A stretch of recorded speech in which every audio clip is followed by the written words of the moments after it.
Amis internautes MacTV Sénégal, bonjour et bienvenue dans les brèves d'information que nous allons démarrer avec cette triste nouvelle qui frappe les habitants de Thiès. Le maire de la commune a été rappelé à Dieu. Alioune Samba Ciss est décédé hier tôt le matin à l'hôpital régional de Thiès des suites d'une longue maladie. Le membre de l'AFP est parti, laissant derrière lui une grande perte non seulement pour la commune, mais aussi pour ses camarades de parti. Il a été inhumé hier dans son village natal de Tougoulou. Plusieurs semaines après le rappel à Dieu de Serigne Pape Malick Sy, porte-parole du khalife général des Tidjanes, et Serigne Cheikh Ahmed Tidiane Seck, khalife général de Thiénaba Seck, le président de la République du Sénégal est attendu ce lundi à Tivaouane et à Thiénaba pour présenter ses condoléances. Pour rappel, le rappel a déjà coïncidé avec l'automise en quarantaine du président de la République après avoir été en contact avec un de ses proches testé positif.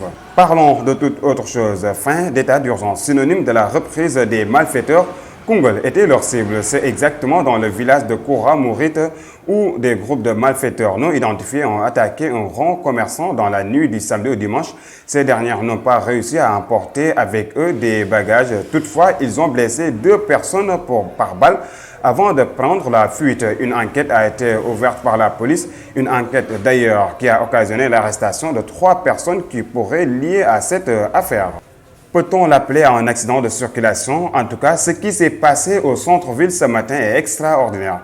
En effet, une voiture a dérapé avant de finir sa course sur la portière de l'agence centrale du siège de la banque SGBS, située sur l'avenue Roume. La voiture conduite par une dame roulant dans le sens palais, place de l'Indépendance, selon les témoins, a subitement viré à droite à hauteur de l'accueil du centre commercial de la banque. Le bilan de cet accident est pour le moment 2 blessés. La conductrice, elle, s'est sortie sain et sauf.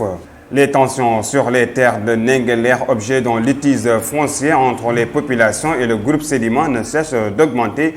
En effet, un homme armé d'un pistolet a menacé ce dimanche des députés qui s'étaient déplacés sur le site attribué à Babacar Ngom pour une visite de terrain. Les parlementaires, dont Mame Diarra Fam et Mamadou Diop Decroix sur place, ont été très vite interpellés et pointés d'un pistolet par un homme qui leur a fait savoir que ce site était en propriété privée. Le bonhomme nous a fait savoir que le lieu était en propriété privée et nous n'avions pas le droit d'être là, renseigne le parlementaire. Et l'agent armé d'un pistolet nous a demandé de quitter les lieux d'art, a-t-il ajouté.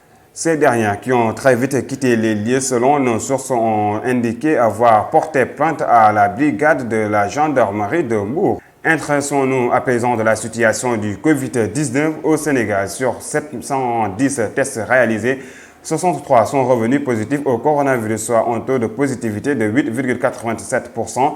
Il s'agit de 50 cas contacts suivis et 13 issus de la transmission communautaire.